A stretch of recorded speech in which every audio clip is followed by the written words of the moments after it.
I'm not the biggest fan of my art style, so let's level it up. How so? By stealing from our favorite artists. Say it with me. Good artists copy, but great artists steal. Bro, you used the same joke already. Just think of stealing as a shortcut to awakening your nen. Plan is to go through not 15, but 17 of my favorite artists, then I have to narrow it down to just 7 to steal from, which won't be easy. We have Instagram giants like Guweiz, Rhino Tuna, but also we have underrated artists that lurk deep in the trenches on ArtStation. Wait till the end of the video to see who I choose because it might just surprise you. But why am I picking just 7 to choose from and not 17? Well, first of all, 17 is just too much. But it's important to know that there are some artists who are just eye candy. But then there's other artists who demand your attention in every piece. The ones you couldn't live without. And those are the artists who you should be choosing to steal from. And finally, since that's out of the way, let's get started.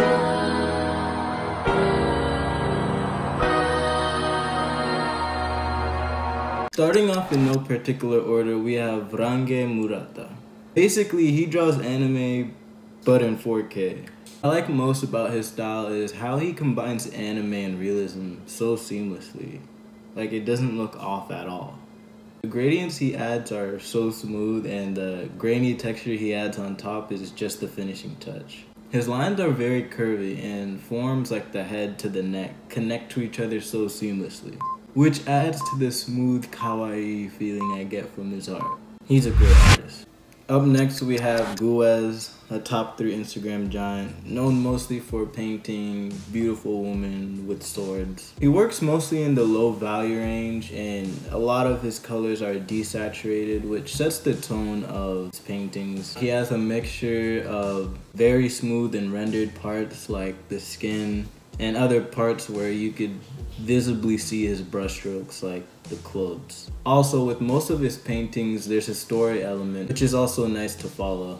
He implies details so well, especially in his backgrounds. By the way, I also have a tutorial on Guweiz, which you should check after this video. Up next, we have another Instagram giant, Rhino Tuna, known mostly for turning his references into complex characters. I really like his creativity and the amount he's able to pull from his references and put into his characters. Like how? He draws backgrounds and props that he adds to complement his characters, but not enough to distract you, which is a great idea to take for people who don't want to draw full backgrounds. Also a great example of how to combine line art and painting so seamlessly. Up next, we have Nishio Nanora. Their style is a perfect blend between simplicity and rendericity. What I mean is the skin and the clothes of their characters will often be slightly rendered, and the armor and the weapons they have equipped will be really rendered.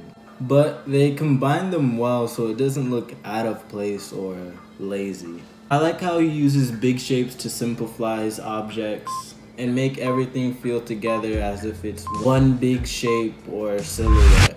Up next, we have someone really big, the creator of Dragon Ball, Akira Toriyama. I like both of his old and new art styles. His old using more round, curvy lines, and his new using more sharp and dynamic lines. I really like the way he simplifies his anatomy. It actually helped me understand anatomy at an early age before I even knew what anatomy was. Same with the way he does clothes foldings. Really simple, yet you could feel the texture and weight in each of his clothing materials. If I had to choose one art style, I would have to go with the middle. Next, we have an underrated artist who I found on ArtStation, Henu caulfield. I really like the way they show depth in the forms they draw and paint. Everything has volume and looks super 3D. And everything has so much volume due to his great value control. Adding ambient occlusions helps a lot. It's something you should look into adding to your illustrations. Not only that, but his concepts he does for his characters are really cool and futuristic. I also like the anatomy he does, which reminds me of FKEY. He's another great artist, but unfortunately didn't make the list. Next, we have the creator of Chainsaw Man, Fugimoto Tatsuki.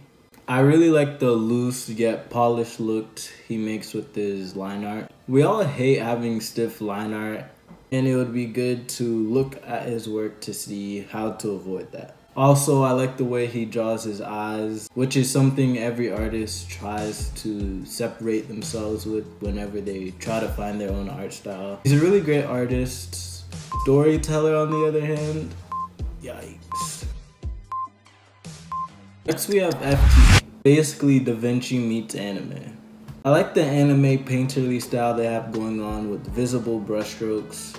And although it's nothing new, I like the way they put their characters in real photos. It complements their style really well. They also have a great sense of color theory. They know how to use neutral grays really well. Whenever they paint white, they're able to mix so many subtle different colors without it looking off. It's definitely not adding colors for the sake of adding colors. As you could tell, I'm not the biggest fan of. Next we have Ling, is another fellow Canadian artist. They're another artist where each of their illustrations has like a story. How they're able to capture so much detail with simple shapes. At distance, it looks like a real photo, but when you look closer, you could tell it's digital. I feel like that's the real meaning of abstract. They're probably my favorite lasso tool artists.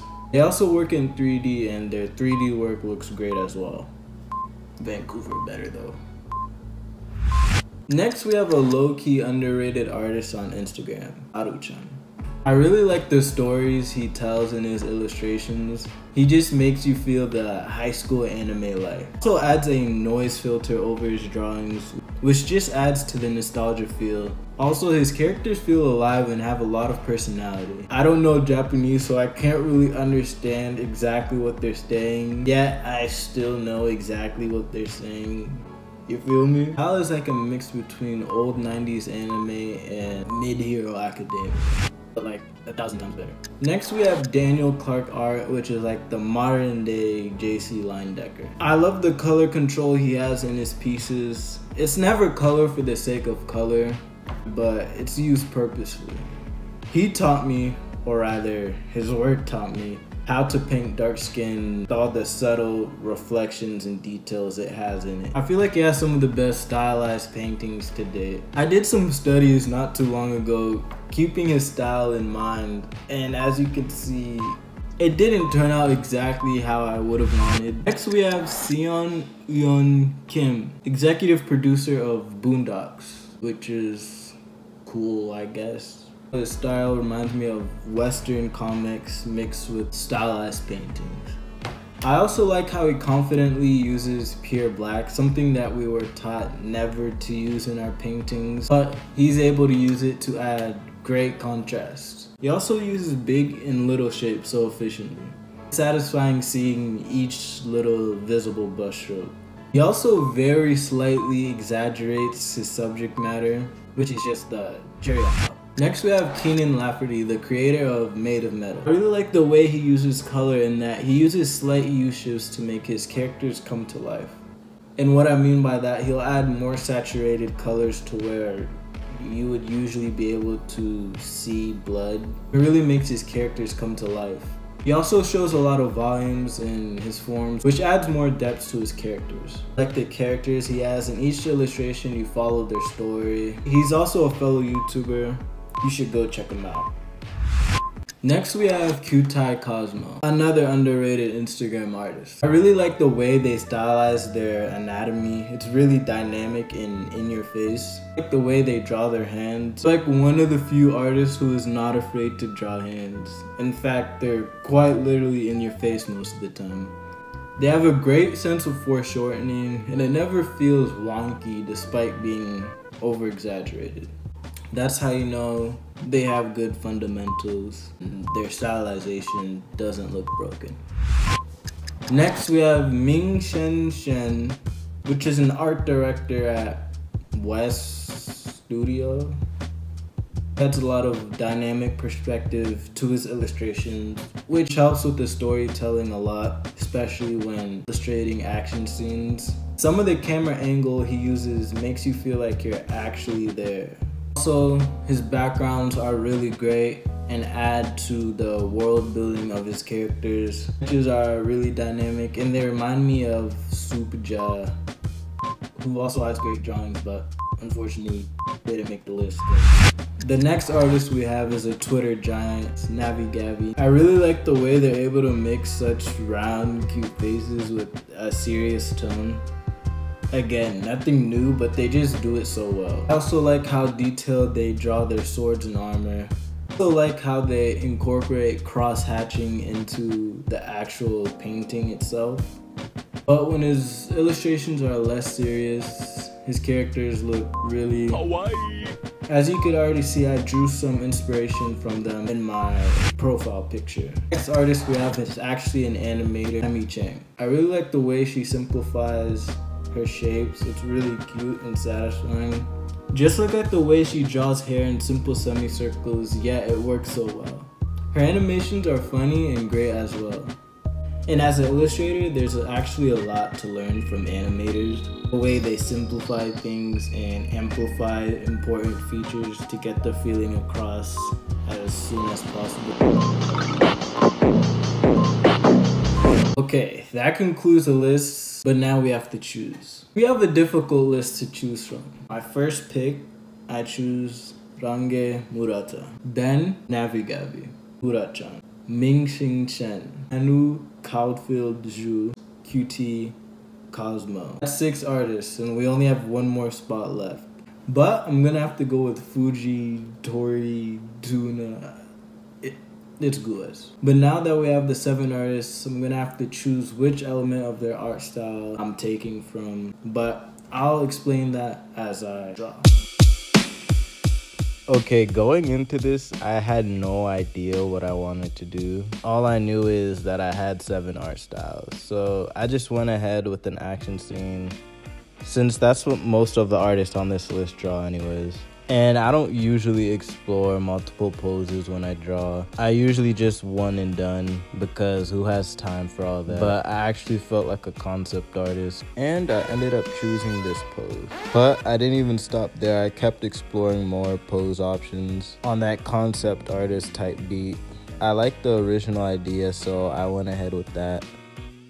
But now that I had had the general pose idea that I wanted, I was trying to find out what the mood of the overall drawing would be. And I came between 2 options. Either it would be a character-focused kawaii drawing, or a more scene-oriented, battle-worn idea. I decided to challenge myself, so I went with the battle-worn idea. I also felt that it matched most of the art styles I went with. Now I can finally start sketching after spending so much time finding out poses. And you could even see me going back and forth to see if I really want to choose this pose. But for now, I settle with it. Also, finding what clothes for her to wear was a literal challenge. I was just throwing on random clothes like it was a fantasy game. So far, some things weren't sitting right with me though, like the hair and the pose, so I went up and changed them both, and now it looks like she fits the scene much more. Now that we got the rough sketch done, I went ahead and blocked in the background and the flat colors. I haven't explained the scene by now, I should probably do that. Okay, so there's this powerful Viking lady with the hammer, and she's chasing our main protagonist. Why is this all happening? I don't know. And as you can see, she got sent flying back and there's snow all over the place. The colors look really wonky right now because my laptop screen is really cool, so it makes me pick really warm colors. So during the rendering phase, I have to constantly send it back and forth between my phone and laptop just to check my colors.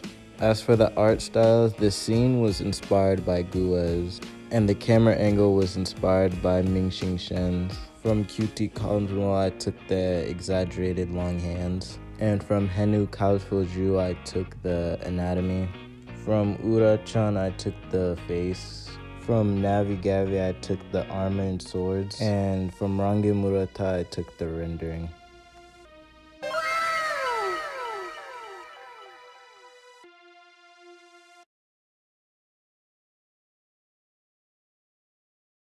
And going through the artists and finding the pictures to use, it was actually pretty cool going back and seeing how their art style has progressed throughout the years. So this is only the start of my new art style. I know a lot of the artists I chose have an anime art style, but I had so many people to choose from, so I just went with what came to mind first and what I liked most. I'm not gonna go on the ArtStation again for a while to look at art because everyone there is so good for the sake of my health and self-esteem.